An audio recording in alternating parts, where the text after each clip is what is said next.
Welcome to the Amplified CEO with VC and serial entrepreneur Richard Stroupe. With today's guest, Kevin Green. He's a partner and the Chief Strategy Officer of NextPoint Group, a consulting firm that provides mission-critical IT solutions and professional services for the defense, intelligence, and homeland security sectors. He is also the co-founder of Hens Farm, specializing in Scottish Highland cattle, as well as Odysseus Holdings and Brittmore Capital. Kevin Green, welcome.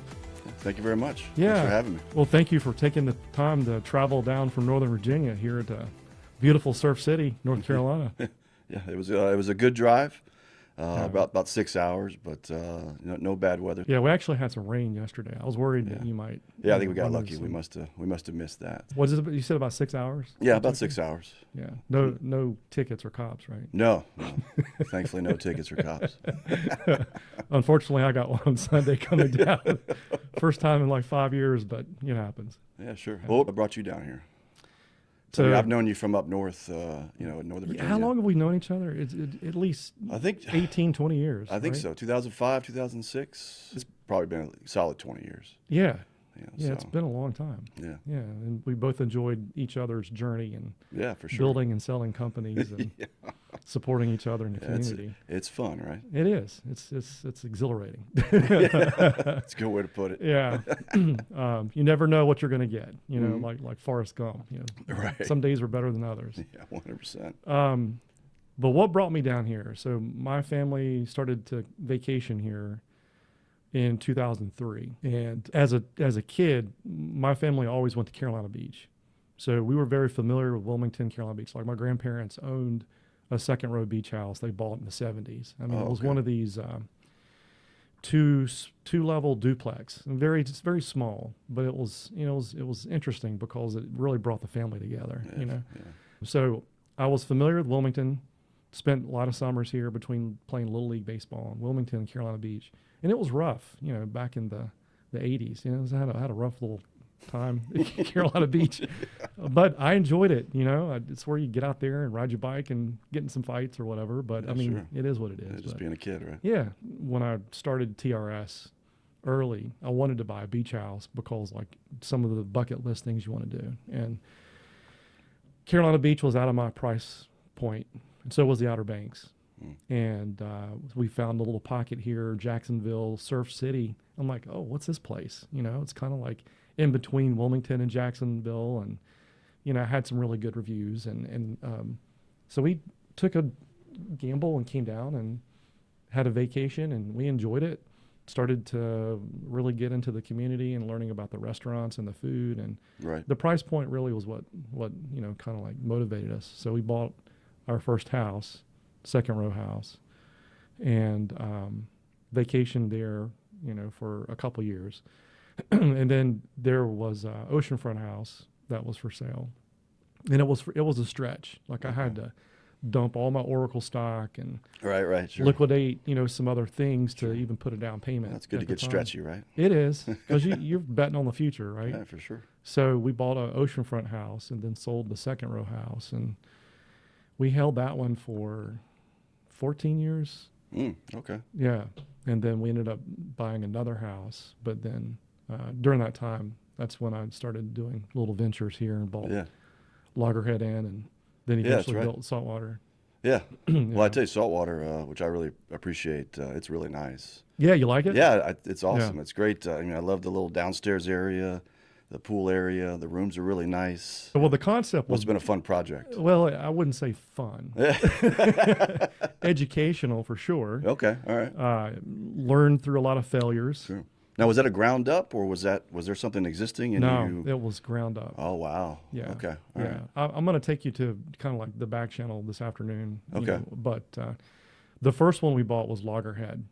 That's right. And that turned into a remodel, through some trials and tribulations and painful rehab. Sure. But learned a lot through it. But then the Saltwater project was ground up. Okay. We built the first one at 605, and that was a good lesson learned. And then I figured, well, let's go do it one more time. So we had the had a good crew together. You know, it's about the team. Yeah. And we had 100%, some opportunity. And I felt like, at the time, COVID was rampant. Interest rates were low. Is that when you were doing it? Mm-hmm. Oh, wow. Yeah. That's challenging. Yeah. So the remodel at Loggerhead was in the middle of COVID. Okay.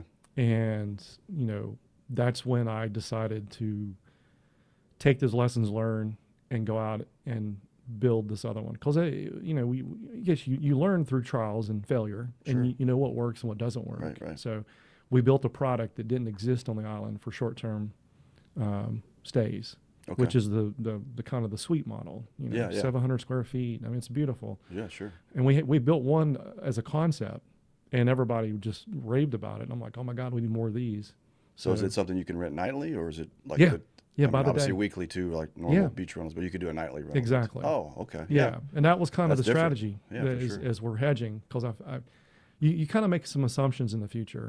Before I decided to invest in that type of project, which is there's a lot of capital outlay in the beginning. Oh, yeah. We'll cover that for sure. Yeah. I made some assumptions, did some analysis, went back and looked at see what the projections are going to be for 2030, 2040 in this area, Okay. and figured that Pender County and Brunswick County, that are kind of straddling New Hanover, Wilmington, Okay. are going to experience some massive growth. Okay. So So you feel like their ceiling's pretty high Yeah. in this area? yeah, Okay. yeah. And this was before they built the bridge. So before Oh, okay. before So the that bridge is got- new? The bridge is new. The one on Route the 50? Yeah. We went, oh, okay. Yeah, it used to be an old swing bridge. Oh, wow. And traffic was backed up all the time. Oh, I and bet. when Okay. you have to go get your groceries, you have to like really time it at certain points to go get your Imagine groceries. what a new bridge does to beach Yeah. areas, right? Exactly. And now, I don't know if you come in through Wilmington, but they're doing a bypass around Hampstead. Okay. So right now, it takes about an hour to get to Wilmington if you leave during rush hour, like at 7 o'clock in the morning or 6:30.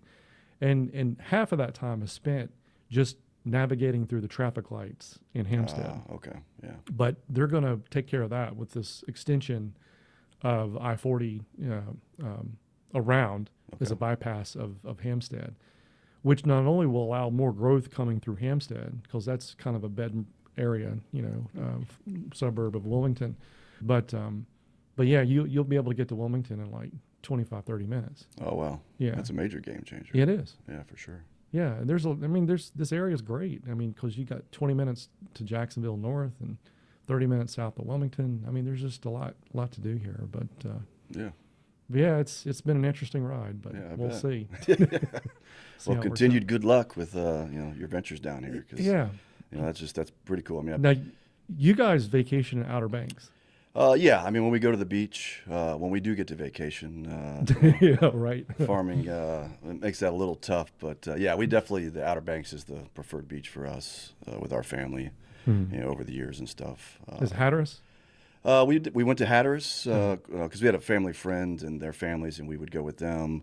And then Kitty Hawk is really where we had a place for a few years, and Yeah. 4 hours door to door. So that was pretty easy drive. That's you not know. bad. Yeah, all in Yeah. all, I mean, just to be able to get away, it's close enough to be able to do weekend trips for sure. And Right. And I don't mind driving, so it's 4 hours is really nothing. But yeah, Outer Banks is definitely where we vacationed a lot. I spent a lot of time in Galveston too. That was probably the beach I grew up around. Was down in the Galveston area. But You're from that area originally, right? yeah, from Houston. Yeah. From Texas originally. So now you're into farming. Yeah. Tell me about that. Yeah, so I talk about this was our COVID plan. Yes. Yeah, whether we expected to do this or not, but I've been in Northern Virginia now for probably over 25 years, and we lived in a lot of places with some land and acreage, and kind of worked our way up from like 1.5 to then 10 acres, and then at one point we had another property, kind of at 20, and COVID happened, and I think we just decided to take the plunge and let's just go full bore farm. And so we bought our first farm. It's an 84-acre farm, and we're raising cattle and chickens and baling hay, mending fences and doing all that fun stuff. Right. So I mean, I really enjoy it. I don't know if I ever told you, I grew up kind of on a farm. It was Yeah, I It was a think gentleman's farm, and we had horses and cows. Right. And couple chickens, and Yeah. yeah. I call it the hobby farm on steroids. Correct. 'Cause, Yeah, your operation seems a lot more sophisticated than what well, my dad I had. don't know if it's sophisticated, but we're definitely getting better. We've definitely learned a lot. Right. Definitely from day one, and with all the animals and stuff like that, and again, just taking care of that. And I mean, we're up to about 240 acres now, and so This is near Middleburg, Virginia. yeah, Middleburg Plains, The Plains, which is yeah. same thing. Plains, Marshall, Middleburg. That's horse country. Horse country, but actually there's a lot of cattle. Yeah. Fauquier County's got a ton of cattle. But yeah, definitely, I mean, horse country as well. And we raise Scottish Highland, so they're the ones with the horns and, and the long hair, right? So they're real cute and fuzzy and stuff. Yeah. When I'm traveling down here, I go on Route 50 and hit 15. Yeah, sure. That roundabout area, there's some of those Scottish cattle over on the left. Yeah. I always think about you. I'm like, is that Kevin's? That's another, actually, Lazy Hill. That's another operation. Right. We know the owners, stuff. So yeah, they keep all their cows kind of right there at Gilbert's Corner. Yes. Right there at 15 and 50. Gilbert's Corner. Right. Now, Scottish Highlands have gotten pretty popular. Last few years. Now, do you raise them for beef or? Beef and breeding. Okay. We've been mainly beef this last year, because it takes time. Things have to grow, right? So our breeding program is really where we're focused moving forward, and this is probably the first year, especially with a registered, because we have unregistered and we have registered cows. This will be the first year that I think we'll actually really be able to sell some of our cattle for our breeding program. But it's a mix, right? I mean. You also got to have multiple outlets, right? Multiple profit centers. Yes. So the breeding program is good. It's definitely better. But then when you have a steer or you have, other things like that, cows like that, then that's definitely for beef. Right. And stuff. What motivated you? Because I mean, your background, you're all over the place. You're former military. You're really kind of a technology systems software guy. And we'll get into that. But like, what motivated you to kind of start down the farming route? Well, I think it's being from Texas. We're been around that culture kind of my whole life, and my family was around it, and again, even and I was from Houston. My high school years, we moved out to the country, so I got kind of the best of both worlds, right? Which was great exposure. We can get into sort of being young and being exposed to as much as you possibly can, as quick as you can, is probably a good thing. Especially in your 20s.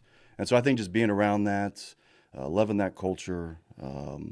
My uncle had cattle as well, and we had small chunks of land. I grew up on like 7 acres during those high school years, and then we had 25, and so kind of got a taste of it.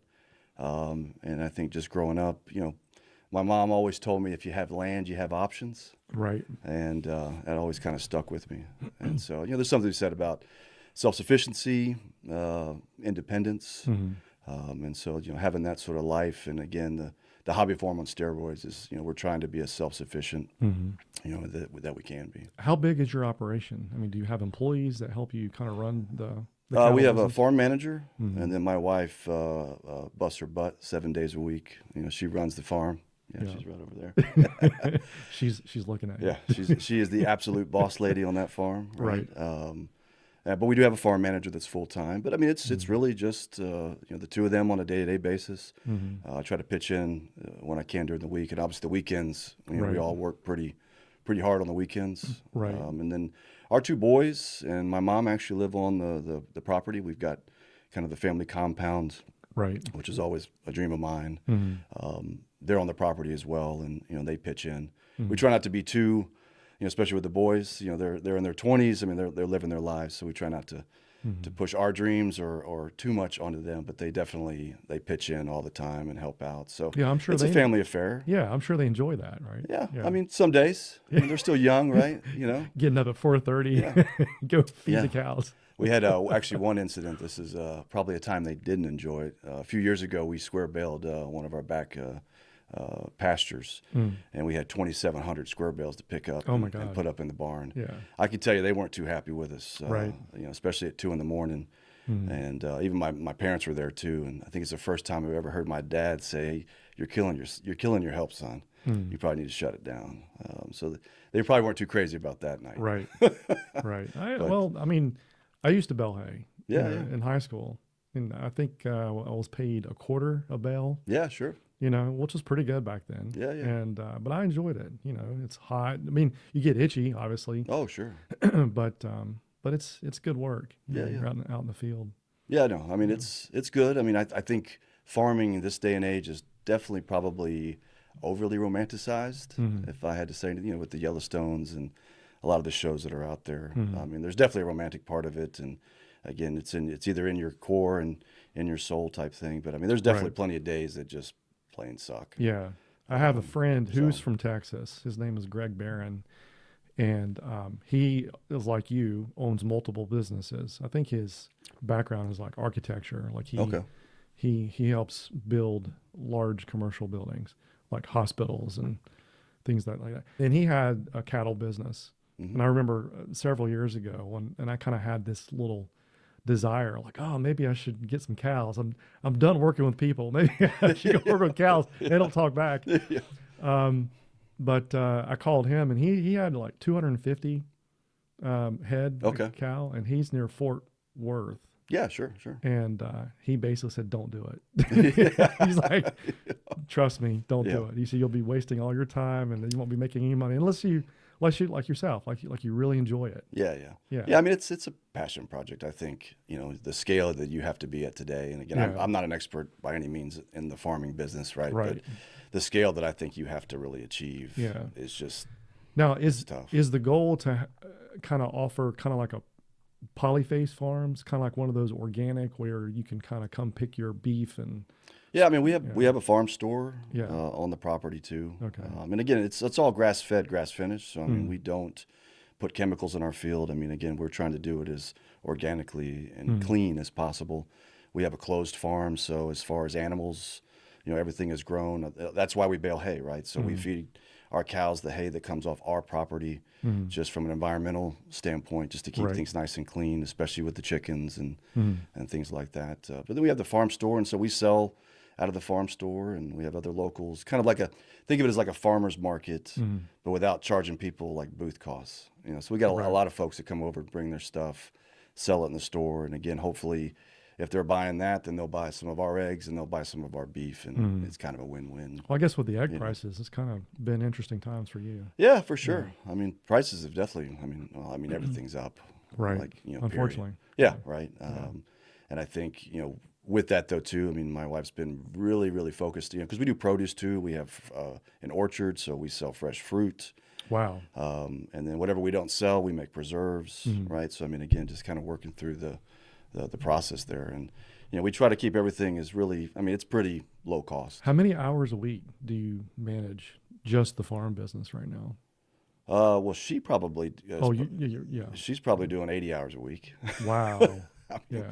I mean, it's 7 days a week. I mean, Yeah. so I mean, she's up early, and I mean, and she's working late every day, and then again, I'm trying to do what I can at night. I mean, my Yeah. day job keeps me pretty busy too, and then Yeah. the weekends. I mean, I would think that we probably do 12-hour days on Saturday and Sunday in some form or fashion. So there's really no downtime for y'all. Yeah, not much. Yeah. But it's okay though. I'll say that for myself. You enjoy it, Yeah, I enjoy working. right? I really do, and stuff. So When you were younger, did I mean that sense of work, that ambition?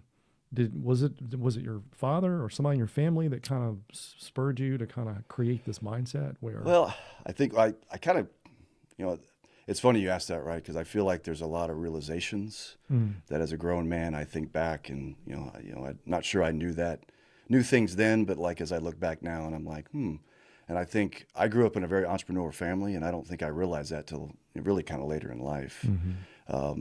The family business was construction, so that was pretty obvious. General contracting, electrical contracting, and then even my pawpaw had a dry cleaners. My aunt had an old print shop, and so I came from a pretty entrepreneurial family. And again, coming from construction, I mean, it's, you work, right? And it's a family business, right? So, I mean, from an early age, I was in the warehouse and sweeping floors and helping with materials. And then through high school years, doing some apprentice work, I've dug a lot of trenches. I put a lot of underground in and operate a lot of equipment. And so it just kind of becomes part of your life and your DNA, especially if it's a family-run business. Right. I mean, think about the farming and the family. With this here, I mean, if you're going to have that kind of business, then like you're just sort of surrounded by work. And so I don't know if I knew any different, Right. as I grew up, to be honest, Right. because it was just, there was always something to do. And there was Right. always work that had to get done, Yeah. get done. So Yeah. I think that's, and again, my family, my dad, my stepdad, my mom, all hardworking. I mean, that's just kind of the fiber that, from my genes. Yeah, and looking at today's generation, the technology and the video games and all the other different, sure. opportunities that this generation missed out. I kind of feel bad because, like, similar to you, there was no off switch. Every weekend, when you're not in school or playing sports, you're working, you're either cutting grass or looking to make some extra money on the side to go buy some cassette tapes for your Walkman, Sure, absolutely, right. or helping the family business, whatever that is. Because, my family also was very entrepreneur, both sides. Yeah. And it has an impact because, I mean, when you grow up and you're around somebody that just has such a hardworking, mentality, mindset around, getting something done. Yeah, and sure. It definitely wears out on you. So, Yeah. I mean, I don't think you just don't realize it till, you kind of get older and you get around different environments and you're like, maybe this isn't normal. Right. On some level. Right. Yeah. But anyway, I mean, I love to work. I love to take on new challenges and try things and all that good stuff. So growing up, you said you grew up near Houston, Mm-hmm. and your family had multiple businesses and very hardworking, but you decided to go to the military. Yep. Okay. What motivated you to do that? Well, again, I try to be as honest in life as possible. I just wasn't ready for college. I think some of the best advice I got was from my headmaster. I think my parents actually, and they got together and probably had a little pre-meeting. But I wasn't ready to go to college. I think academically, I just wasn't. In high school, I wanted to play sports. I wanted to work. I wanted to have fun. I just, like a lot of kids, right? And so he recommended the military, and a lot of military in my family too. And I think it was something where my strengths, which was work ethic and work rates and being athletic. So I mean, from a PT, physical, fitness. And then it would give me the time at the same time, that no choice environment where you don't have a choice on, right?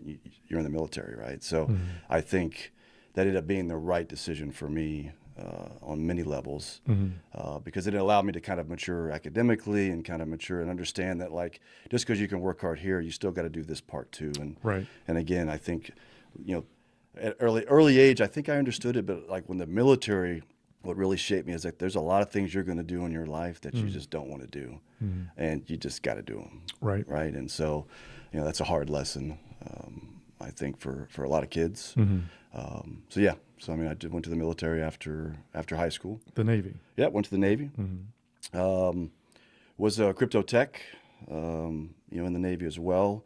That was very fortunate because as we get into GovCon in the future and the cleared world, that was my first clearance at 18 years old. That kind of, again, put me on a path. Did they select that for you, or is that something you chose? Well, when you go to, you take your ASVAB and you go in there and you meet with them, and again, it's all about billets and openings too, right? It's all resource management. And at the time, it's funny. So I had three choices, and I guess I did good enough on my ASVAB, right? So they gave me three choices. They said you can either be a CT, crypto tech, you could be a nuke, so like nuclear sub stuff, or a religious petty officer. And I think, I went to private school, and so maybe that was why they offered that. But the nuke, I was like, well, I don't want to go to college. So the last thing I want to do is go spend 2 years at nuke school. Right. Even if I do get to come out as an E5, that's not going to happen, right? And then crypto, and they're reading it, and like I see this top secret clearance, this cleared stuff and cryptology. And, I used to love watching James Bond as a kid, and, Right. I'm silliness, right? Yeah. And I was like, well, that sounds kind of cool. Yeah. I'll pick that. And so, so they give you a mix Okay. based on your Right. scores and Yeah. the billets and the openings and what they're recruiting for, right? Mhm. I mean, it's just recruiting. So 18, you got your security clearance, and Yeah. now you're working in some top secret stuff. Yeah, I got stationed in Gitmo, my first duty station. Really? Yeah. It was during one of the Haitian migrant times, Mhm. and so it was a 1-year tour. And after A school at Corey Station in Florida, was stationed there for a year. Mhm. Great duty station. It was a small command too, Mhm. and so there were only 2 of us in my rate that did that job. So being able to do everything, Mhm. and have that opportunity, because if you go to a larger command, again, you might be stuck on a desk to do this or this or this. So I was very fortunate to go to a small command where I was able to really kind of do everything in the rates and really understand, what I needed to understand. Mhm. So after Gitmo, did you deploy overseas or? no, actually I got very fortunate, but I got selected to go to the Joint Chiefs from there up at the Pentagon, and that's how I really got to Northern Virginia. Okay. And so, I was an E3 too, so pretty junior. So that's why I was pretty fortunate, and went up to the Joint Chiefs, J3. Had 3 positions during my 3 years there. Started out in counter narcotics division, then moved up into the military secretariat. And then my last gig was in the front office. And I can tell you that last year, I think I've had a lot of interesting jobs, a lot of great jobs, a lot of jobs that have taught me things. And I think that last year being, I was 21 years old in the J3, the front office, the D ring, the E ring, around, the officers and the 3-star and the 2-star, and being exposed to so much at such a young age. Just impressive officers, their leadership styles, what really separated them. I mean, it was just amazing to see how much data they could take in and then turn around and say, okay, I'm going to go brief the White House or the SecDef or something crazy like that. Right. For a 21-year-old, it just blew my mind. Right. And that they had such ability, right? Mm-hmm. So I mean, it was a great opportunity. I spent 4.5 years active duty. Working at the Pentagon. 3 years of the Pentagon, but it was 4.5 active duty. Yeah. So. Well, that experience must have been transformative for you. I mean, working at that high level, especially with the security clearance and dealing with the type of information and reporting that you had to do. Yeah. Well, I think being exposed, to such, again, I think that's really big, for someone who's young. The more you can be exposed to, the more that you can do as quick as you can do that first time, of anything, get it done right, because it just provides so much more context and perspective. And so for me to be so young and to be around that and to see that, I know, like when I started my first company, going and being 27 years old and meeting with an executive vice president, Lockheed Martin, didn't really scare me, right? And in a good way, because again, I think I just been exposed to so much at a young age that was very helpful. And then I think probably some of the biggest things I got out of that last year in that front office too was the leadership style of the officers that I worked for were something that just, I definitely ran into those as I got into the government world, and there's definitely some SISers and some senior executive service folks that provided but the humility, the sense of something bigger than self. And I think that's the military in general. Correct. I mean, if there's something that you're going to get from being in the military, supporting the federal government, is that it's something bigger than you. And so leading from the front and leading by example, all those great characteristics that I think you absolutely have to have as a leader. Oh, 100%. I saw that just probably in spades, at the Pentagon. At the same time, when you come from the fleet and you're in the Navy or any service for that matter, 05, 06, those are some pretty big ranks. A Navy captain, that's a pretty big deal. Right. And so to be at the Pentagon and see even 1-stars on shift work, right? That I thought that was really kind of interesting. And again, just the humility, and I mean, again, a 1-star general working shift work in the NMCC, that was pretty cool too. Well, capitalizing on that experience. So you said 4 years in active duty. Mhm. So did you transition into Well, starting your company or? not yet, actually. Okay. I'll back up for a second. When I was in the Navy, let's go back to working. Mhm. I was driving down Columbia Pike one night, and this is up in like the Arlington area. Mhm. And I came on a restaurant called Lone Star Steakhouse and Saloon. Right. Yeah. And I'm like, wow, that looks kind of homey. Mhm. And I pulled in there and ate dinner and went back there a few times. And then after a while, I asked one of the managers, like, you guys got an application? You guys looking to hire? And for some reason, I took on a part-time job, at Lone Star Steakhouse. Was this when you could still throw peanuts on the floor? Oh, absolutely. Yeah. Wasn't that the best? Oh, it was great. Yeah. Except when you had to clean them up, Right. But we used to go there on the weekends, Yeah. down in Gastonia, Okay, where okay. I grew up. And they had a Lone Star. Okay. Kind of chuckled when you said that. So- Yeah. Well, because they don't have those in Texas. Right. So like when I Yeah. drove, I'm like, what is Yeah. that? Lone Star? Well, Yeah. wow. And I walk in, I'm like, well, okay. Yeah, You see the look- Texas flag Yeah, and yeah. all the I'm neon like, lights. I'm like, You're yes, I'm sir, home. let's go, right? Yeah. Yeah. Yeah. So I get a part-time job there. Mm. Not really sure why. I just again like to work and stuff. But it was great though because that's also where I met my wife. Mm. We've been together almost 28 years now. Congratulations. And thank you. Yeah. She worked at Lone Star and I did. And so that last sort of year and a half of my 3 years at the Pentagon, I worked at Lone Star. And so I say that because once I got out, at the end of that, I was doing a little kitchen manager kind of responsibility, again, like to excel, like to do good things, right? So I was a kitchen manager kind of at the end of my tour, with Lone Star and kind of slid into this kind of a fix-it role for, because I was in my transition, right? What do I want to do? I got out. Do I want to do the food business? Do I want to, again, I'm out of the military. I'm not sure what I'm going to do. So I stayed on with Lone Star and did some roving kitchen manager, Okay. up at like Laurel, Maryland and Alexandria and a few different places and just try to help get food costs back in line, things like that, right? And then, I was hourly, getting time and a half, so I was making some pretty good money, right? And then they decided they offered me a full-time job, and it was unbelievably less. So you were working part-time at Lone Star and in the military? Oh yeah, for sure. Okay. Actually, there was a time there. I think I made more money at Lone Star, especially like the E3, E4, or E4. Right. I made more money at Lone Star than I made in the Navy. Wow. And at that point too, we're married and we had our first kid and and stuff. So like that became, quickly why, Right. a lot more hours. And I think I even delivered newspapers one of those years, even in the early morning, wee hours of the morning as well too. And she was working full time, right? DC is a tough place to be young and to raise a family, even back then. It's tough now, but it's, it was tough then. It's an expensive place. Yes, it is. And stuff. So, but anyway, so after Lone Star, I did that. And then I still love the food business. I always have. And so then I took a job actually for a year. This was kind of like, when you go to college and then you take your year break and before so I took a year and I ran a butcher shop in DC, Wagshall's Market.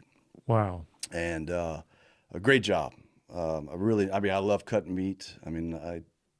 I like the food business, and again, I love beef. That's probably why, again, with the cows and all that stuff, right? So I ran that butcher shop, and to be honest, again, another great opportunity, because I managed more people in that job at that point in my career than I had done anywhere else. Even in the Navy, especially being at the Pentagon, I left as an E5, so I was still like the most junior person walking those halls, at least in the Joint Chiefs.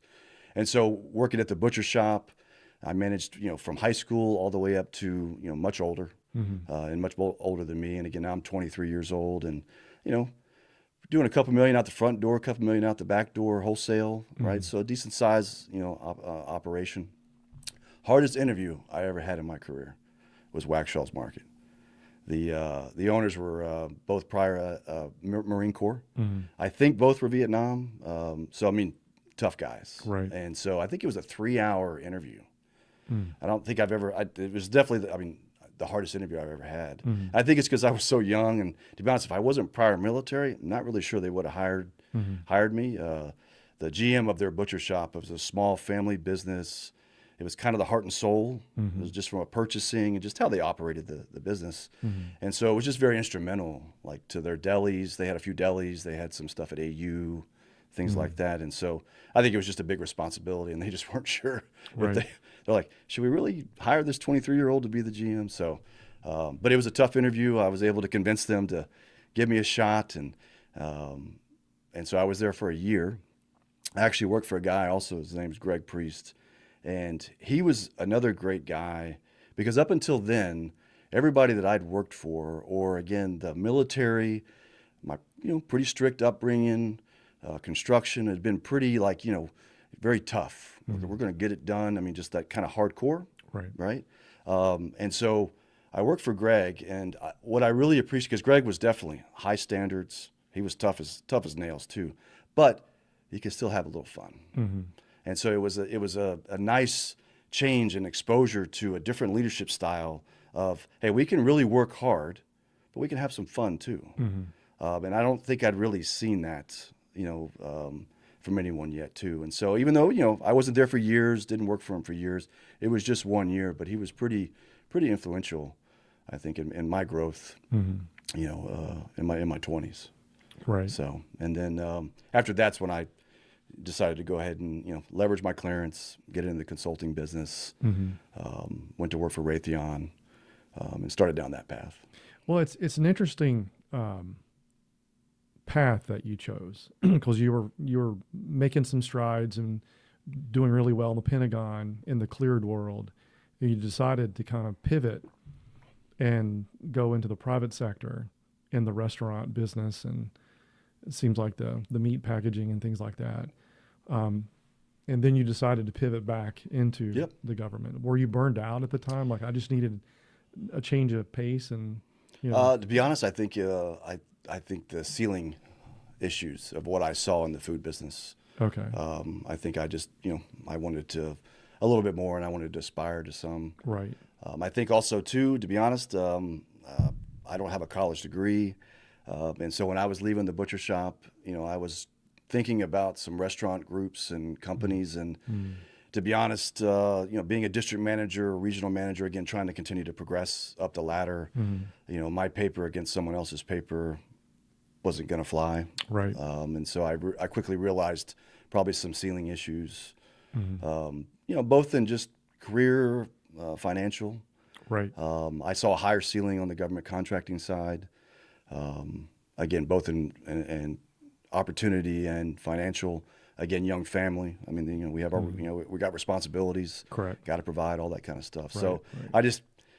I could tell even at a young age that, okay, that ceiling just seems to be higher, and there's more opportunities, in that space. So then you pivoted to Raytheon, Yeah. and you were able to get your clearance reactivated. And Well, luckily, again, as a CT, I was a reservist. Okay. So my clearance was was active active. the entire, Okay. because I was a reservist for about 8.5 years Okay. total after my active duty. Okay. And, so it was still active, and thank goodness. So I was able to parlay that at Raytheon, doing configuration management, data management, managing cedrals and estrals and all that fun stuff. Did they place you in the intelligence community from the beginning? Or? Actually, no, that was my, I was a DOD contract. Okay. That first gig with Raytheon. Okay. I think it was an Army contract. They were building out Humvees with a bunch of comms gear in the back. It's the old E-Systems, side of the house. And so my next job at Veridian Systems was my first. Okay. So you worked at Raytheon for a time, and then Yeah. you switched over to Veridian. Yeah. Okay. Higher pay, better work environment. Yeah. Higher pay. Went from a configuration analyst to configuration manager. Yeah. For a program. Additional responsibility. Yeah. So on and so on. I know it's frowned upon, but there is a strategy, especially when you're young in your careers, to switch companies after the first couple of years. Whether companies admit it or not, they do pigeonhole their employees. If you hire somebody, say at $100,000, you're only getting 3-4% increase. Right. Sure. Cost of living adjustment, things like that. They're not really incentivized, especially if you get your master's degree, or if you're working 60, 70 hours a week and you're getting a lot of successful capture done on your project. They don't care. It's you could do middle of the loan or knock it out of the park. You're still sure. getting the same raise. You might get a little bonus like $1,000 or something, but they're not really incentivized to, Right. to get you. So an only way to really achieve financial success, especially early in your career, is to switch companies. And I did the same thing. So Yeah. I understand exactly what you were thinking and doing at that time. So Yeah. I mean, I think it's normal, right? I Mhm. mean, I think that's first few jobs, you're definitely going to do that. Mhm. Eventually it'll catch up with you. So, I mean, you got to stop at some point, right? Mm-hmm. Eventually someone's, I mean, even it's a little different now than it was then. I mean, I think people moving around more is okay. Mm-hmm. It's not as, I mean, I think when we were both starting out, it was definitely more frowned upon. If someone was job hopping like every year after year after Yeah, year, if you saw you 3 or know, 4 1-year stints, then you're yeah, like, there's something wrong with this candidate. right. There's only so many times you can say, "Oh, the project ended." Yeah, right, yeah, right. Yeah, That's a good yeah, excuse. Like, why did you only stay 18 months? yeah, right. Project ran out of money. Had to find another company. Oh Right. yeah, okay. Right. Yeah. So it's Right. not as I think it's more okay now. Mm. And again, even as an owner, again, it's more, again, I'm a big why guy too. So like if people leave, I just want to understand why. I mean, there's good reasons, there's bad reasons. There's reasons you can't control. So again, as long as like you have a decent reason and it's defendable. At the same time, technology is changing so much, and Right. people want those opportunities. And I think if a company doesn't have that, then, I mean, I think that's what we're always striving for at Right. NextPoint is when we do business development. I mean, it's your next job. I mean, that's really how we approach business development. It's Right. not about winning primes or that stuff. It's your next job. Right. And so having that proper mix of contracts so that when you're ready for that next opportunity, whether that's tech driven, whether that's mission driven, we're trying to do our best to provide that. At the same time, if we don't, I mean, again, fair enough. I understand. Just make sure you leave the right way. Let's all stay adults, and hopefully you'll come back when I do have something for you. So What year was this when you switched to Veridian and started working in the Intel community? I think 2000. 2000. Yeah, around 2000, 2001. Okay, so timeframe. that was right around the Y2K. Yeah, sure. Yeah, that was Sure. a big issue back then. I'm just curious, what was your first impression of working in government contracting when you took the job at Raytheon and had some experience working in the DoD Army side and now switching to the Intel community? You're young, you have a very strong blue collar work ethic, typically running circles around people your own age and even older. What was your first impression of the people you worked with? Slow. Aircraft carrier, and not in a good way, right? I mean, aircraft carrier usually is, stability, strength, Right. But I kind of equate a lot of the federal government kind of world to, a bunch of aircraft carriers. So they're also slow, don't change fast, can't go, so yeah, I mean, it was definitely a slower pace. It definitely was frustrating. Yeah. On many levels. I mean, 100%. My first job, 6 months in, I got pulled aside and was told, and I still remember the quote. This lady told me, she said, "You need to be careful and not work yourself out of work." Right. I'm like, "What are you talking about?" She's like, "Pace yourself. Sure. Look around you."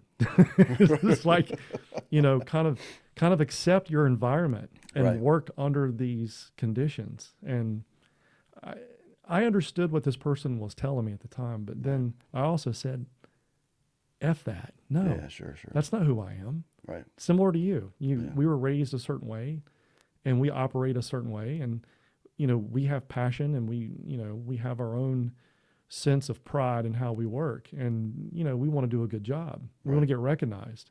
Yeah, And the only way to kind of, battle through some of that is to set a higher standard, Right. work at a higher standard. And, I still think about that every day. Yeah. Like what am I doing today? It's pace yourself. Why? Sure. There's so many things to do. Right. Right. Yeah. Well, I think, standards are also, I think that's a good thing to talk about, right? I think that personal standards are so important. That was definitely beat into me at a young age, and, from the military as well, right? Just having high standards, trying to do the best you can, right? I mean, I tell you, everything that And again, we're striving. So everything that we're talking about too is you're striving, Mm-hmm. you're aspiring. There's plenty of failures. You definitely don't hit the mark every time, 100%. Mm-hmm. But what you're striving to do is anything and everything that you do is the best you can possibly do at that moment in time, Mm-hmm. right? Any project, anything that you're doing. Mm-hmm. And I think if you can do that, because I mean, more times than not, you're probably going to win, and more Mm-hmm. times than not, you're going to be successful.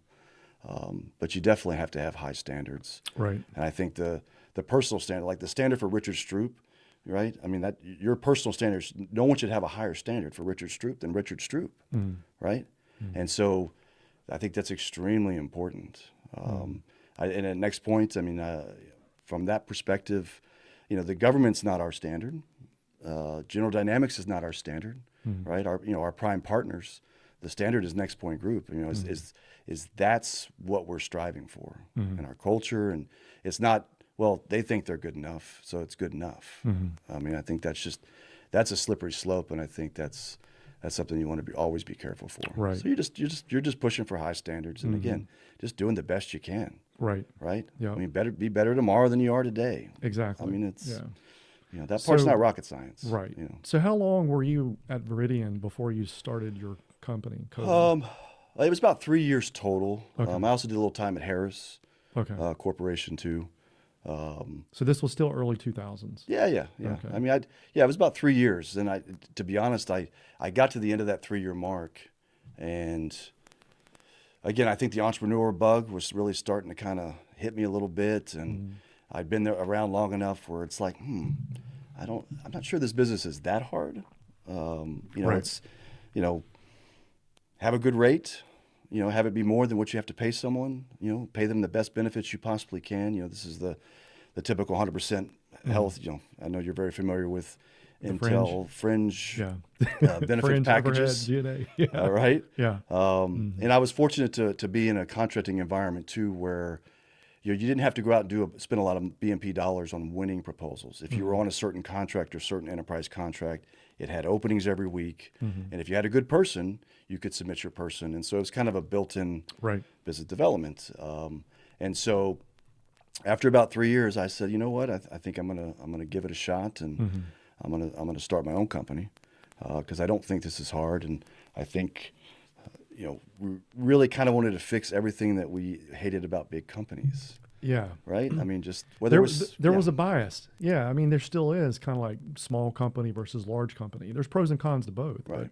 yeah. yeah, because I feel like so much of it's choices, right? I mean, I understand companies get big for a certain reason, and there's bureaucracy. I mean, like big companies become a certain way for legitimate reasons, and it's tough. I mean, the bigger you get, the more you have to manage and control and all that. But at the same time, the gap between a small company and a Lockheed Martin's pretty big gap, and a lot of runway to make good choices, taking care of your people, paying them good money, providing experiences for them, whether that's your holiday parties, your happy hours, just again having fun. There's a lot of runway between a small company and those big companies, Right. to be able to provide that kind of environment and culture for folks. Right. Culture. Yeah. Yeah. You hit the nail on the head. Yeah. So understanding that the culture drives incentives and drives people to inspire to join a smaller company for the lifestyle, Right. just how they're treated. Yep, for sure. So it goes back to just treating people as you want to be treated. Yeah, I mean, this is all know? golden rule stuff. Right. I mean, it Yeah, really it's boils common down to sense. that, right? But when you're stuck in a large bureaucratic business, you're just a cog in the wheel. Yeah, for Right. sure. Yeah, And we both experienced that. yeah, And we both understood that, hey, there is a better lifestyle. You could still operate your business and still do the things you like to do, but have a better culture to work with. And I think that's probably one of the most interesting driving factors in government contracting and really in any small business, right? right. It's the people you work with, it's how you're treated, it's the work environment, it's the opportunities of growth. Are you investing in me, and are you taking care of my needs? Right. Versus the companies. Of course, you have a balancing act. You have to take care of the company too. But Yeah, sure. yeah. Sure. But I think it's, just like the military we talked about, bigger than self. I think in the government contracting world, especially national security and intel, again, talk about bigger than self, right? I mean, I would say that anybody that's in those buildings supporting those customers are there for something more than just themselves, right? They're driven by, the culture of, again, protecting Americans, catching bad guys. I mean, we're all doing our part, right? I mean, it's whatever that company's doing, we're supporting that mission.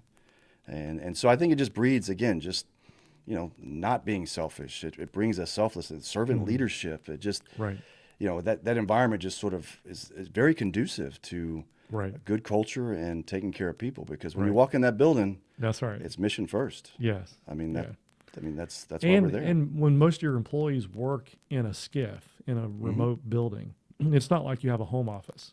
Right. Like I sit on boards and invest in companies where, they have an office. Everybody goes there, they ring a bell and they, have a good contract. I mean, all that kind of stuff. Sure, it's really cool. But that culture doesn't exist in government contracting. It's almost virtual. Sure. You go to a government building and work your 8, 9, 10-hour day, come home, check your mail, and maybe coordinate an event once a quarter, once a week, once a month. Right. It's hard. It's a hard balancing act. It is, and I think having people spread out. I mean, I think that's why the deliberate. It's a term that we use at NextPoint a lot. Is the deliberate approach that we take on managing our folks, because we are so spread out. We're not in the same location, right? Then we have to spend that extra time trying to make people feel a part of the company, right? I mean, because they could be off in a building 30 miles away and maybe be the only NextPoint employee in that building. And so making sure that we come and we see them. Because at the big companies, I mean, I think it's what you're kind of talking about earlier. There were plenty of times where I saw my program manager once a year, right? My annual review. And then I wouldn't see that person till next year. Right. And so again, trying to, be deliberate about our approach when it comes to taking care of our folks, and making sure that we're touching them as much as we can. I mean, we're fighting the good fight. I mean, it's tough. It's challenging because we're not in the same location. We're not in the same building. Yeah. It makes it tough. Do you think the government sector, the public sector, and government contracting specifically, if we had a different work environment, say we adopted more private sector work environments where each company kind of had its own hub, instead of having a project based and maybe give a project to one company versus having 15 various companies work on a project of 50 people, which that's the way things are today. Yeah, sure. Yeah. Using all this experience at Veridian, you said you stayed for a couple of years and you had the bug, the entrepreneur bug. Like, this was around, you said 04, 05? Yeah, 04 is when I started coding. Okay. Tell me about that. Like, what motivated you to start your business? Yeah, I think, again, pretty ambitious. I definitely wanted to do some things in my life. Entrepreneurial bug, again, from the family. And I think I just saw an opportunity, and I think with the built-in business development and the opportunity to own something and make an impact, I think, it's just something was telling me, like, give it a shot, go for it. Right. And I think, you definitely don't want to take those opportunities for granted. And so I took the swing. I think it was definitely a little rough in the at beginning. First. I think I remember my wife saying, our American Express's card's up to a pretty decent amount. You ever going to get paid? Those kinds of challenges and stuff. Did you have other co-founders or did you do this by yourself? Well, so I started coding myself, but just, I'll give you the abridged version because I think it's important. NextPoint Group was started by Ron Caddis, who's my business partner. And so Ron and I met each other and really hit it off because, I think in government contracting, at least in our space, and in my opinion, the yin and yang that we call and the inside-outside presence, because I was an inside, on-site, billable, engineer. Direct labor. Right? Direct labor. And Ron with his MBA-ness, and the finance background, brilliant negotiator, and stuff. And so we just kind of hit it off and I think realized, I think any really good company, there's always usually a partnership, that kind of comes together. And so we really just did a quick stock swap between Coden and NextPoint Group. And that's how we kind of came together really in that late 04 time frame. Okay. and then set off together to go build Coden. Okay. Um, So so I thought NextPoint was launched way after Coden, but you're no, saying no. I mean, it's been actually around for a while. NextPoint technically was founded a month before Coden. Okay. Because again, Ron, I think it was July of '04. Ron, he launched NextPoint. In August, I did Coden. Okay. And again, it was really quick too. I mean, like fall, we got introduced from a friend of ours, and we just really kind of hit it off. You know, I mean, So was Coden kind of like a subsidiary of NextPoint? no, I mean it was just two separate companies. Okay. You know, we just kept them separate. Okay. Because Coden was going to be more of the pure play, Intel type company. Okay. And And, so NextPoint was more DoD at the time. More right? DoD and like just kind of off to the side, doing some temp to perm. I mean, kind of stuff. But we decided that we were going to focus on Coden and try Right. to build that as quick as we could over the Right. next couple So of years. you and Ron basically ran Coden for how many years? 3 years. I mean, we sold at the 3-year mark. Okay. How many employees did you have in those 3 years? 40. Yeah. So small, but So it was a good trial run, right? You Oh, you yeah, got for to sure. understand how to launch a government business, sure. how to build your models. Yep. Because I think building the financial model is the key, right? Having as you mentioned, the fringe, the overhead, the G&A pools, and having it all approved. And a lot of people think like, oh, you can just go get a contract and start, your company. No, I mean you have to go through a series of control gates to be open for business. And one of those control gates is having your financial package approved, Right. or your set of books, your SOBs, right? Unless you're certified, going through that whole certification, which is very labor intensive. But so 04 to 07. Yep. Yeah, we sold in 07. Right. And I remember this. Yeah. Because I started TRS as a 1099 in 01, and then in 04 pivoted to W-2 employees. Right. Because I had a bunch of 1099s at the time. I was like a control house for all the Oracle 1099 Yeah, that's people. right. Yeah, you were a big Oracle shop at that time. Yeah. They were really pissed at us because I You worked must have at been doing good things then. well, I worked at Oracle and had a bunch of Oracle buddies, and when Yeah, I sure. went out on my own, they're like, "What are you doing? You bought a beach house? You're killing it." Yeah, right. I'm like, this is the best ever. You should come do this. Right. Well, I don't know how to do it. Well, let me do it for you. It's like, you crack the code. Yeah. It's like, okay, that's fine. How much you want to make? Oh yeah, I'll pay you $125 an hour and go find a contract for $140. Yeah, sure. Then you kind of make the middle as the overhead. So, of course, that's kind of hard to do under today's times. Yeah. With everybody watching every dollar. But it was a good run. So you were successful building a company of 40, and I remember having a couple code employees on some projects of ours, which they were very sharp. Yeah. One developer at the time, his name, you probably Chris Flippy, Flipsy. Chris Flipsy. Flips. Yeah. Yeah. Yeah. Brilliant Ruby on Rails. Oh my developer. God. He Yeah. was a big Ruby guy. Yeah, and this is when Ruby open source Oh, yeah, was this new, was- this and the was- project that we had most of our people on, Yep. that was the transformative Yeah. project. I mean, that was the thing back We- then. That's where I spent all my time. Sure, sure. I was working on that project and building the business, Right. and Chris was one of the lead developers working with our guy Devin, Mm-hmm. and those two were peas in the pod. Right. But I learned a lot from him about agile process and Yeah, sure. the things that he brought to the table. He's just a brilliant developer. Yeah. But then you sold in 07, 07, yeah. and then you immediately folded into NextPoint at that point, or? No, I mean, we sold in 07. Well, let's back that up real Yeah, quick. sure. What motivated you to sell? Because I think a lot of companies, when you start a company, you don't start it with the idea of, I'm going to build this up and then sell it. Right, right. Like what's the exit strategy? Sure, sure. But you must have grind for 3 years and figured out like, wow, this is a lot of work. There's a lot of things to do running a business, and some things can scale, some things can't scale. So Right. what motivated you to sell the business? Yeah, I think it was the first, you get those infrastructure investments. Mm-hmm. As you get up to like 50 people, at least in my opinion, you you start running up on whether that's accounting software, it's online timesheets. Maybe the Excel spreadsheet for timesheets isn't going to cut it anymore. Right. So you kind of run up on some of those infrastructure investments.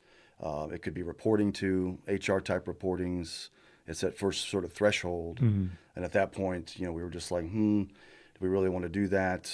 We just really, I don't know, weren't ready to do that. And so at that point, we had made a decision to go ahead and at least put our toe out there and see what would happen. And actually, in '07 was a really good time because valuations were valuations were premium. great. Roll-ups were they were definitely in vogue. Yeah, I mean, private equity really hadn't come in the market just yet. So this was more strategic, big shops buying up some of the smaller guys around technology and some of the projects that they were trying to get onto. Right. Yeah. Yeah. Well, I think ours was one of the first PE backed. Oh, yours was the PE buyer. Yeah, it was a PE out Okay. of Chicago. Okay. But definitely early on. And the company that bought us, good group, but more on the Fed Civ side of things. So they were buying in the Intel. Yeah. So Okay. we were going to be again, 40-person company, right? Yeah. I think we were north of 6 million. This was not a very big, organization, but they were looking for an Intel platform. They were looking to buy into the space. They had bought another DoD company to do that too, and the three of us would come together and go off and do great things. Right. So I had a 2-year contract, so I stayed on board for 2 years. Both Ron and I, until the 2-year mark was over. This was '09. Yeah, '09. Okay. And then at that point, we had some non-competes, so we had to finish those out. How did you navigate the NextPoint business? You just basically couldn't work in the Intel community. Yeah, for so a period of we time. kind of just sort of did like an OCI. Yes. Conflict of interest, kind of like Okay. we won't. They looked at it as competition, even though it really wasn't. But, Right. it's fine. Yeah. So we basically just kind of firewalled ourselves off from anything to do with NextPoint during that 2-year window. And that's how they handled it, and they were good with it, and that worked out. Yeah, and you had a little liquidity, so you had a little Yeah, taste of for what sure. the exit would look like, and Yeah, and it was a great experience. Going through that again, exposure, right? I think I was 30, when we sold, and so to go through a sale and then be PE backed, and then experience some boardroom stuff. I think learning, probably my biggest lesson learned from that was make sure that if you ever do it, make sure the fit is truly a good fit. Culture-wise. Yeah. Understanding the different types of, just because you're in federal contracting, huge differences between Fed, Civ, DoD, Yes. Intel, Yeah. and then even inside those onions. Right. Right. So, having a PE firm that understands your business, the sales cycle, right, understands especially the IC itself is 17 agencies, right? So, they're all different. And so I think that was probably one of my biggest lessons learned was making sure that the fit is there. At the same time, I think depth, right? We at NextPoint are trying to go deeper into our customers, not necessarily going wide. I think that can get a little distracting. At the same time, you still have to give yourself the room to aspire and to do things you haven't done before. At the same time, you still got to kind of stick with what you know. Right. And it's a balancing act, right? And it's a moving target on so many levels too. But I think you really got to stick with what you know, and then go deeper and drive that aspiration inside those organizations. So that was a big lesson learned because going through the coding, there was DoD and then there was Intel and there was Fed Civ, and even I think when I departed, we were just 80 million, right? So that's still a pretty wide. This is the whole PE group. Yeah, the portfolio. whole the company was about 80 million, I think, and so that's just not very big. We're that big at NextPoint now. Right. So you were $6 million in an $80 million business at the time. And we were the smallest of the three. Because again, we were just 40 people and stuff. So, but it was a great experience. Again, being exposed to different things, processes, bigger company. Again, the boardroom was interesting as well. Of seeing how PE firms think, from a management consultant perspective, and defining markets and owning markets. For folks that are very tactical Right. in our day to day, there's a pretty big gap and from a tactical person that's an on-site type person all the way to someone that's running a PE firm. And there's a lot of room in between those two things. Did you have any issues with employees transitioning away from coding, the culture that you created, into the new culture that this private equity group was trying to create with its portfolio? Or did they allow you to kind of run it as a silo at the time? Yeah, I mean, for us, no, because again, I think we were kept as a subsidiary. One of the reasons why we did like the deal was that we were going to be a subsidiary, so Right. benefits package. It was so as seamless as it can be to the employees. I mean, I think that was about as seamless as it could be. Right. Right. So Ron and I were still running things. We were a subsidiary. We're still coding solutions. Like so, the branding was the same. You know, the back office folks were still the same. And so I think that helped a lot. Now, after 2 years and, you know, I was gone and Ron was gone, I think they did start to change things. And, you know, as things do happen, benefits change and there's things like that. And I don't think it went very well, you know, post the 2 year mark. Yeah, similar experience with our company when we sold, which, by the way, you were instrumental in helping me form that decision by providing me the data around Raymond James, the broker you hired, and who you talked to, and what decisions you went through to allow you to the sale. And because at the time you don't know what you're doing, you're like, hey, why did you sell? Who did you sell? Who did you talk to? Right. What were the deal terms? What does it look like? What's the responsibility? What's the tail look like? Sure. What's the non-compete? You're just trying to learn as much as you can. And it's like a fire hose. Well, there's not a lot of people that have gone through an acquisition. Sure. I mean, it's a whole different art, right? It's an art and a science, but like just having that experience, and it's very valuable. So I appreciate you helping motivate me to sell the first company. Well, I remember TRS very well, and you guys, it was a great company. I know you mentioned Chris and stuff, but we really enjoyed working with you guys, and I know we partnered up on a couple things, and you did some good stuff, and it's definitely springboarded you into even bigger and better things too. So. Oh yeah, yeah. It was, there's a lot of success and a lot of failure. You learn through trial and error. And, again, we're both in this mindset where we just pivot, learn, grow, adjust, keep moving forward. And maybe that's kind of the Gen Xer mentality that we have, we just don't care. Like, okay, we'll figure it out. Sure. What's next? What's next? Yeah, sure. It is what it is. Yeah. But yeah, it was a good time. And the decision to sell was very emotional.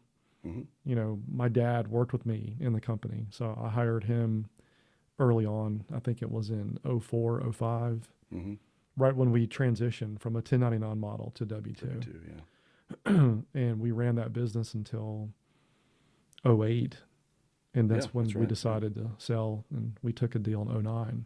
Right. And it took, a good 6 months to execute. Oh, sure. Yeah. I mean, it's a year-long process. I mean, a lot of people think like it's like selling a house. No, that's pretty painful. No. There's a lot of work you have to do to prepare for a sale. Sure. A lot of due diligence and data gathering and reporting, and at the same time, not taking your eye off the ball. You still got to keep your business growing. You still got to. So I mean, it's definitely a process to sell a company, and it's not hard. I mean, it's not easy. Yeah, and I kind of map that to today's times where companies are raising money, which you bootstrapped your whole thing, right? No outside funding for either one. We did the same thing. And but now, CEOs have to raise capital to keep business running, especially in the private sector. And how do you handle both? You got to run your business. You got to grow. You're the visionary. You got to be in there working on the business, same time working in the business. So it's like it's tough to battle both. Oh, sure. It's a grind. Yeah, I think that probably one of the hardest transitions is maneuvering through the in, and you just said in the business, out of the business. Right. I think that's last couple of years I've definitely transitioned from working in the business to working on the business more. Yeah.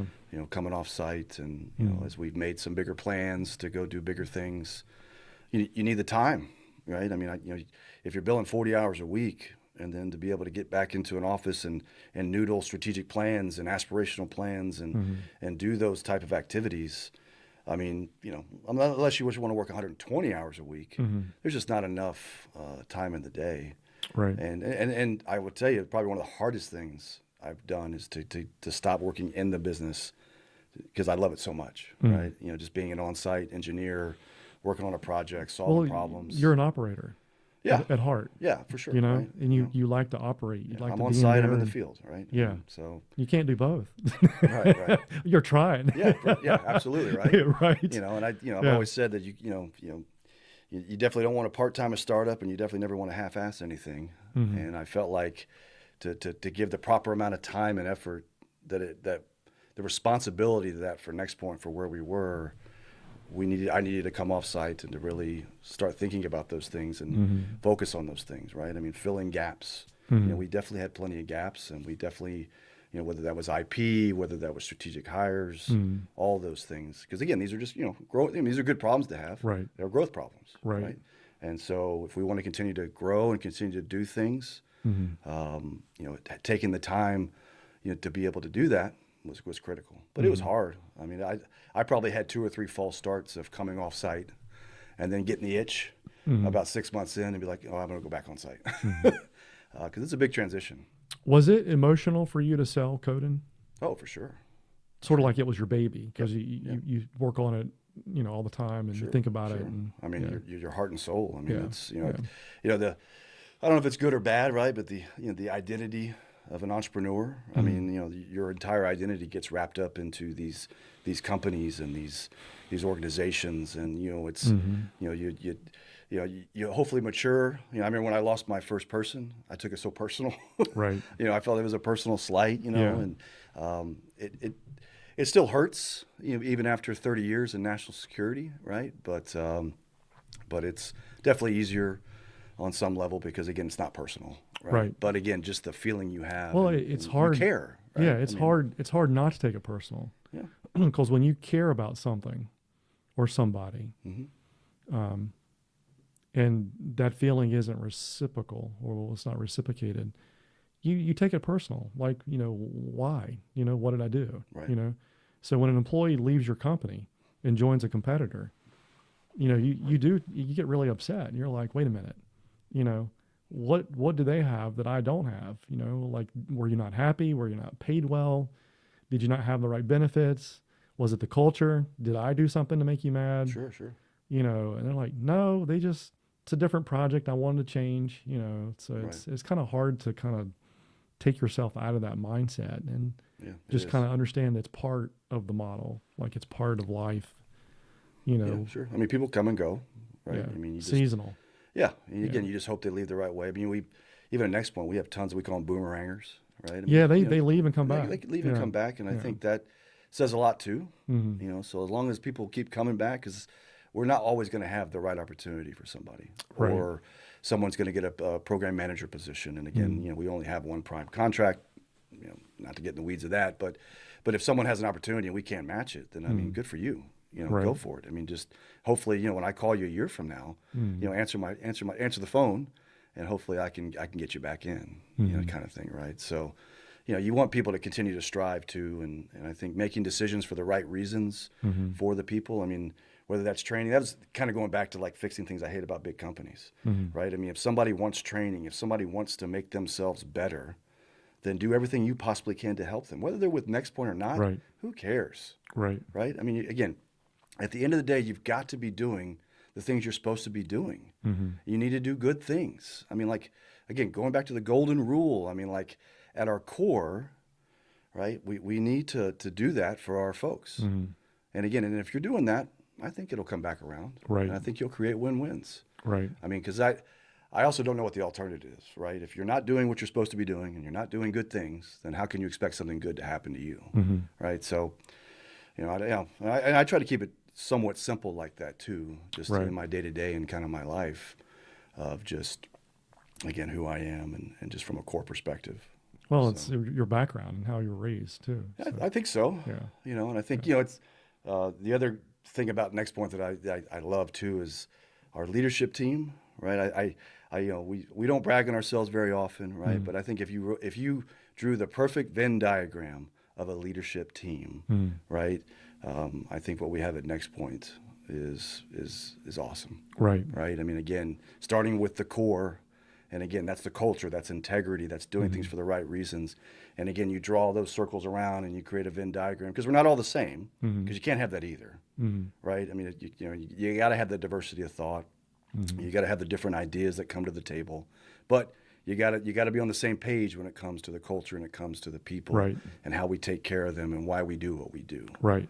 And again, whether that's mission, right, doesn't matter what it is. So at what point post Coden, you've sold the business, you've worked there for a few years in transition mode and making sure that it's successful. At what point did you start ramping up NextPoint full time? Well, for me, it was a year after, so probably 2010, 2011. Okay. Because I still had a year after my 2 years at the other company.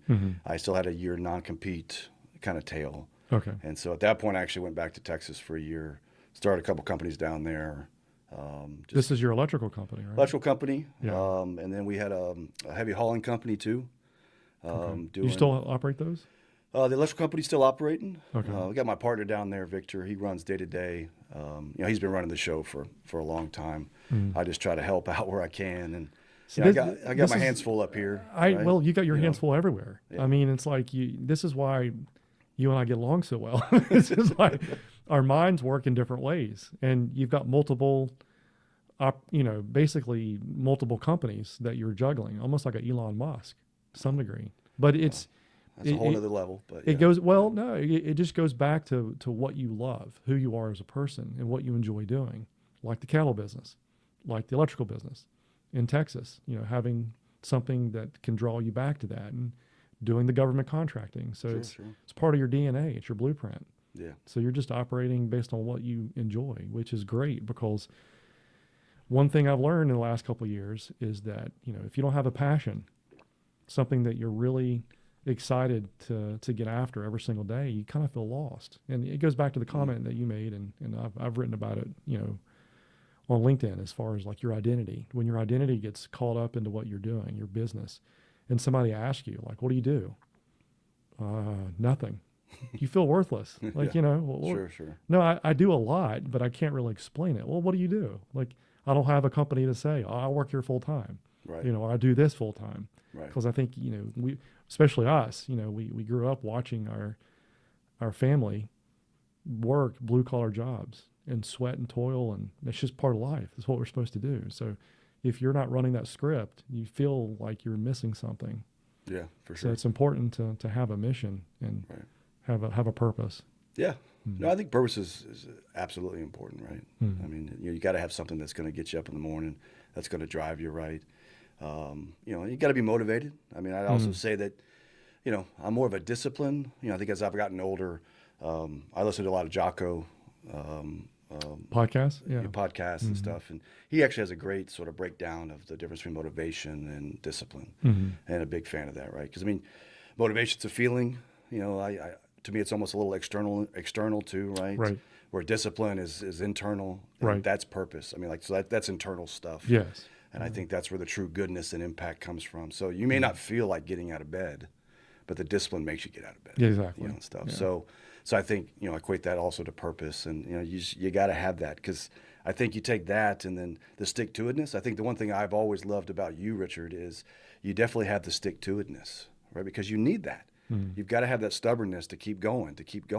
Stubborn. Yeah. Right? I mean, otherwise, because stuff gets hard. Yeah.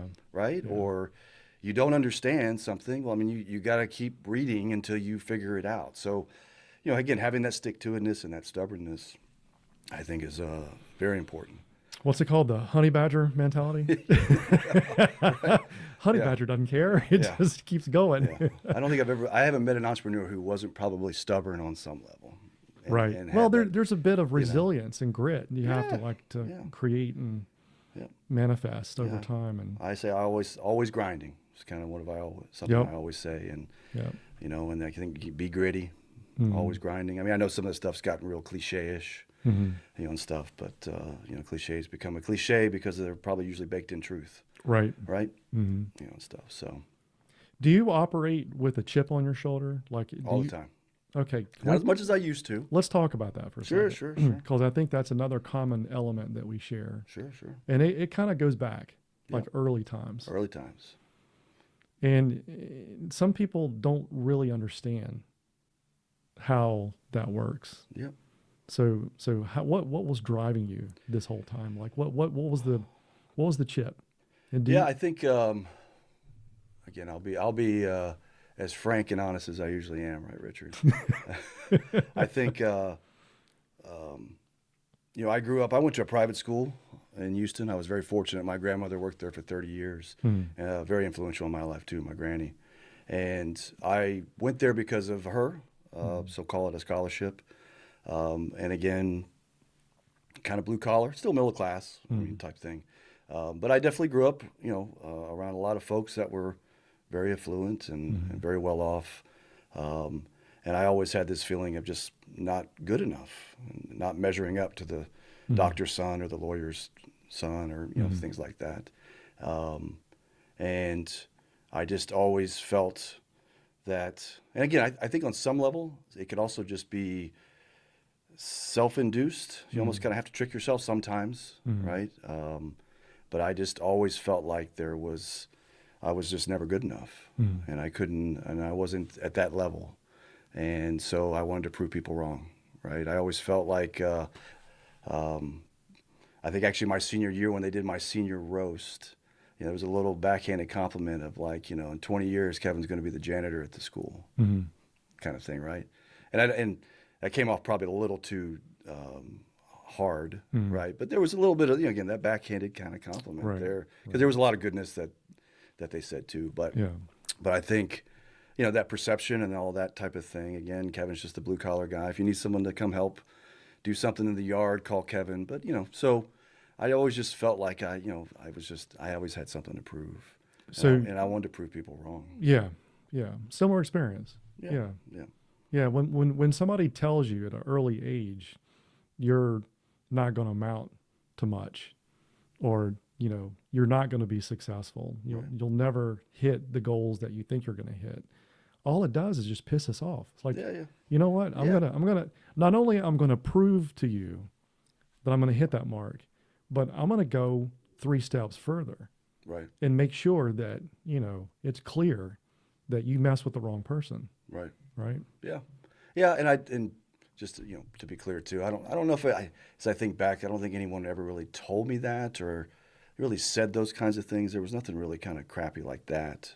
It was just the perception and the feeling I had, right? And the slights, or again the backhanded compliments, kind of thing, right? So, but it definitely, that definitely drove me. I mean, you talk about fuel, and again the slights and taking that, and I'm just going to prove you wrong. I'll work twice as hard. No one's going to outwork me. All those kinds of things. Right. Definitely fueled my 20s. And I think part of it too is that's where I also tend to excel. I mean, that's where I did do good things. I mean, I'm not the 1400 SAT guy, right? But I can work hard, and I can make something happen, and I can have an impact. And so the work was always where I got success and I got satisfaction, was in working. Well, you're obsessed, just like the Adam Sandler movie. Obsession beats talent every day. Yeah. I mean, yeah. So you could be talented. And I know just as well as you did, we've hired Ivy League people, and I, not that I take pride in that, but like here's a guy, blue collar background, start a business, working for the national security sector, and you're hiring Ivy League people working for your business. Right. Right. That's pretty phenomenal. Yeah. When you hire somebody from Cornell or from Yale or Princeton, and they're like, Sure. They're working for a guy from Appalachian State, It's like, that's very interesting. Right. But yeah, you can't tell people like us that we won't do it or we can't do it. Right. Just all it does is just adds fuel to the fire. And Sure. keeps it going. Yeah, and I think there's also something to be said about the independence. I definitely have an independent streak. I don't know if that's just the Texan that comes out of me. We're pretty proud. Is that like can't deal with authority type thing? Not so much that, because again, I think, again, with the military, I mean, I was okay with it. At the same time, I definitely, when I was younger, I didn't like, don't tell me not to do something. Right. Yeah. But it wasn't so much like, authority, right? I mean, again, I went to a private school for 13 years. I wore a uniform for the 13 years at St. Thomas, 4 years. 17 years of my life, I wore a uniform. Was this Catholic? Episcopalian. Episcopalian. Okay. Yeah. So, it wasn't so much, again, I want to rebel against authority. But again, I also just, don't put me in a box. Right. Don't tell me I can't do something. That definitely provides plenty of fuel for sure. Absolutely. Yeah. So early 2000s, was that 2012 you said, or 11? You started ramping up? 2011 is when I kind of came back from Texas. Family and I moved back up here. And we kind of finally, we really got the band back together fully. Right. You, Ron, and everybody. Ron, Beth, Scott Graham, my other partner. And, so this current NextPoint run's really been since 2011 till now. Right. So. And you guys are over 200 employees now. Yeah, we're pushing 300 employees. 300? Yeah. Yeah. It's much different than 40, right? Yeah, much different. It's still not, something crazy, but relative to where we were before. What's been the biggest challenge of growing or scaling a business from like 40, 50 to 300? Besides just managing the growth? The people side. I think the biggest challenge of just keeping our culture. I think trying to keep the culture that we had at 5, 10, 15, and 50 people. Even now, closer to 300. Right. That's the biggest challenge. You still do a good job of that. I see the post about your I think so. I holiday hope parties and things. Yeah. Right. I think that, again, it's choices. Again, we can either choose to pay good money. We can choose to provide the right training. We can choose to pick up the phone when they call, right? Our SSG back office, the response time is the same as it was when we were 5 people, right? People get back to people. We're in the people business. Right. We don't make things. We don't do widgets, right? Our true asset are our people. And so taking care of them and so the biggest challenge is as we've grown, not to forget where we came from, to forget to get the distractions. Oh, this is too hard, or here's the easy button. Right. Instead of doing that, we'll just outsource this, or we'll cut that, right? Because it's too hard now, right? Well, no, let's just get more people in here to help. If we got too many bags to put together for a holiday party, well, then, have more folks come in here and help build those bags, right? Little things like that too, right? Right. I think the other challenge is on a business side is really trying to, for the first 15 years of NextPoint, we just really wanted to be the best sub we could be. And I think that's pretty common in our space around smalls and mids. Subcontractor, taking, being the best sub you can be to your prime, taking care of your people and all that. But then we woke up one day and we had well over 100 people at our main customer. And there was just a bunch of well, why not go after that contract? Again, in our space, being over 100 people is really not small. It's not, again, we're not Lockheed Martin, but it's not small. And so we kind of woke up and said, I think we want to try some stuff. Let's go after some prime contracts. Let's try to take down some bigger chunks of work. And what we quickly realized is that after all these years, we're not really known for something from a technical perspective. Like there's a lot of other companies out there that are known for software development, cross-domain services, things like that. In the compartmentalized world of a proposal, you got to be able to show what's your approach on how you're going to solve this problem for a customer. What's your methodology? And so we never really did those kinds of things because, we just wanted to be the best sub, take care of our people. And so the last 5 years has been a major push and really a lot of catch up on IP type things, solutions, our methodologies. How is NextPoint Group going to develop a software application? Because we got to be able to answer the mail for a proposal. We can't just say because we're a bunch of good folks and we got good folks and trust me, that's not going to work. You're not going to win many contracts with that approach. And so I think the acceleration of that, it's almost been like another little mini startup, 15 years in, because now it's like, okay, we got to get aspirational. We got to get in this room. We've got to start noodling this. Let's hurry up and get through version 1, version 2 of this methodology. How are we going to scope work in this agile environment and and bucket this work, things like that. So I think taking care of people as we've grown and even more. We still, that's what keeps us up at night is that as we get to 500 people and 1,000 people, can we still have the same culture that we have even now, or when we had at 50? And I think that's a challenge we've taken on. I hope that we continue to do those things. I don't see why we're not, but again, there's real challenges when you get big like that, and stuff. So, what's been the biggest failure with NextPoint that you learned from? Biggest failure that we've learned from? That's a good question. I think taking too long to do some of those bigger company things, right? I think, when I look back, at my role, should I have started that even years before, right? We should have really looked at how we do methodologies and how we do capabilities. We should have built some solutions. We really should have got a better hold on IP much sooner. Outside of that, again, I think from a people standpoint and our culture, there's really not much I would change. We just want to keep fighting the good fight and taking care of folks. Do you have a board of directors or advisors that you lean on to kind of help scale the business as far as the future growth? We do now. Actually, this year, we actually finally rolled out a board of advisors. And we just actually had our first meeting 2 weeks ago. Okay. And it was tremendous. I think it's going to be a major game changer for us, just in understanding the context, understanding the atmospherics, especially of our agencies, to get that type of insight into where things are going. Again, because we care about those things now. I can't say we did 10 years ago as a sub on this over here. Again, that's we're not really tracking on the budget of an entire directorate. Well, now we kind of care, and like where's that going, and what does the director care about? Because that's probably going to impact what we're going to need to go do. Right. And so it's been great. And in addition to that, we've also kind of created this sort of strategic advisory cadre.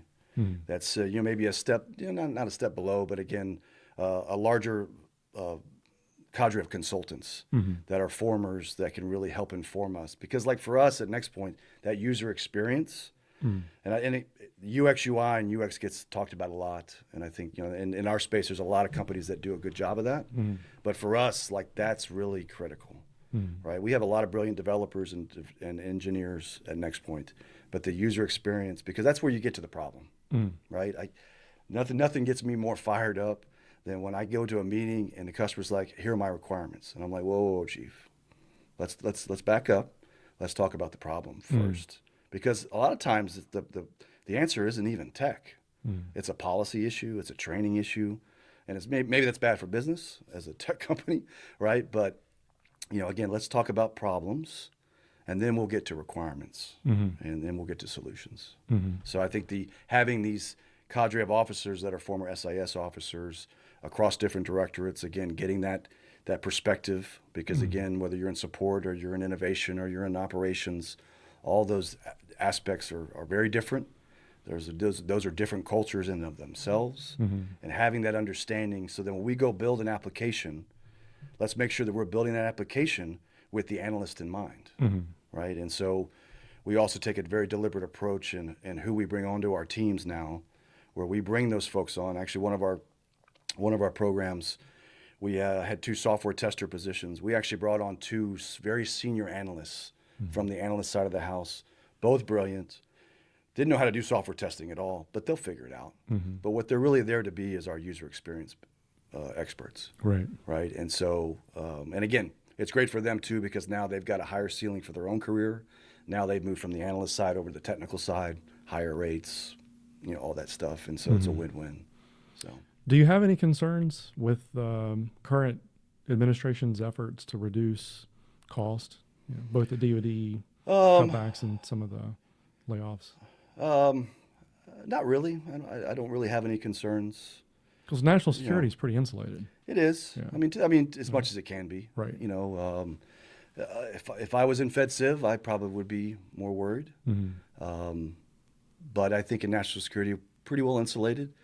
And again, it's just very mission focused. I think that's what drives all of us.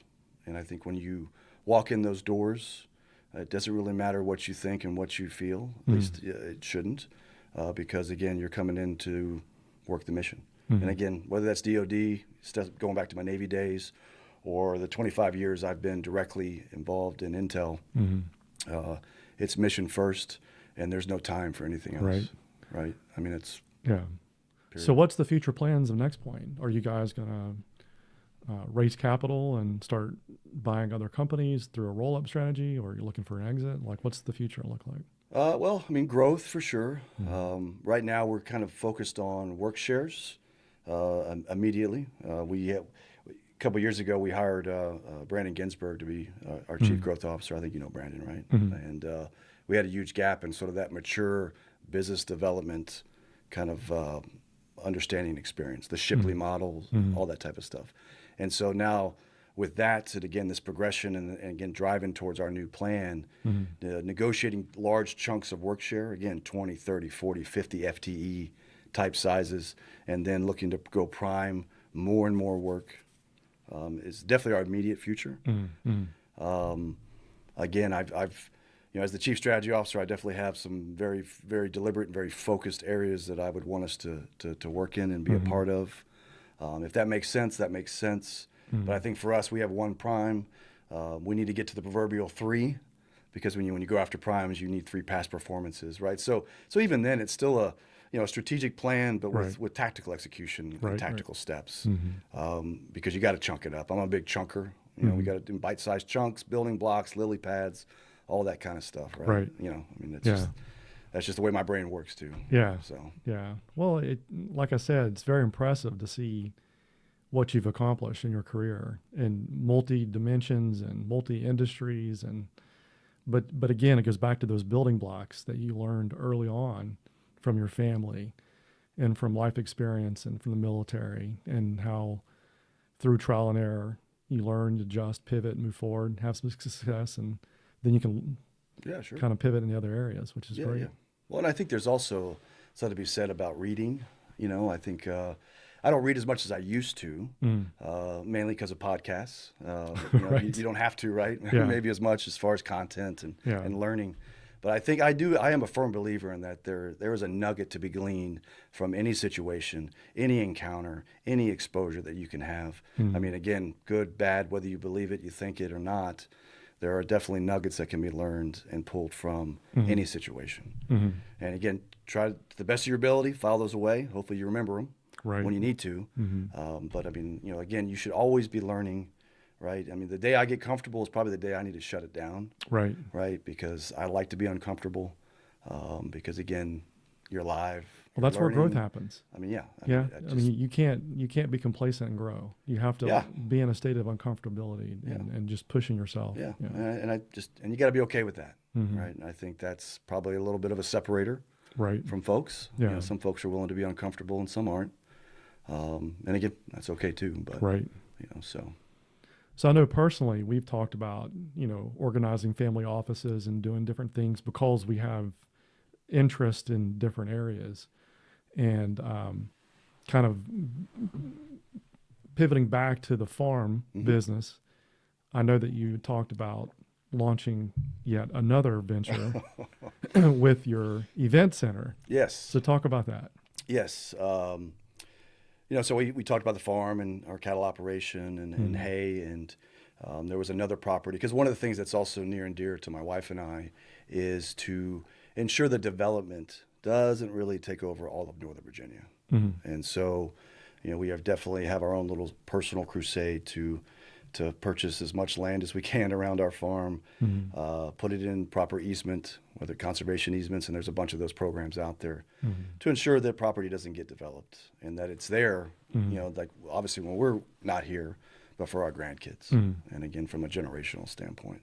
And so with that, there was another property that kind of sits between two of our properties, 94-acre farm, and we're going to start a wedding venue, event center. In addition, we're going to, it allows us to expand our cattle operation, our hay operation, because being grass finished, grass fed, I mean, we don't do chemicals. We're not feeding grains. We're not fattening them up with corn, anything like that. It's a math problem. We need more acreage. And so that's going to allow us to expand those operations at the same time, give everybody, a little taste of the plains in Middleburg, for the event center. And I think for the family, it's also, it'll be a great venture for hopefully, again, we'll see, one of the kids to to take over at some point. Right. And stuff. So we're definitely looking forward to it. We're calling it the Gone Away Experience. Okay. Gone Away is a term for hunting, fox hunting, which is very popular up in the Middleburg area. And so Gone Away, I think, is when like the fox leaves the coop. Right. So we've got this sort of Gone Away full rebrand. We actually our farm is Horns and Hens farm that we currently have, but we're switching to this sort of Gone Away theme because we also have a stables, with a 20 stall barn there with a trainer that leases it. Right? So we've got the horse facility, we've got the cows, we've got the chickens. Now we'll have the Gone Away house, right, which will be the wedding venue. And it's definitely a big one. I mean, you talk about being uncomfortable. Yeah. You talk about leverage. Yeah, right. Which I know you can understand. Yeah. But I think we're pretty excited. And my wife's been leading that effort as well, and doing a great job. It's a big one. She's over there. I mean, it's like 9 o'clock at night, and I'm like, honey, I want to go to bed. Right. Or at least go home, right? Yeah. So she's definitely all in, and so we're pretty excited about it. When are you planning to break ground? Well, I mean, there's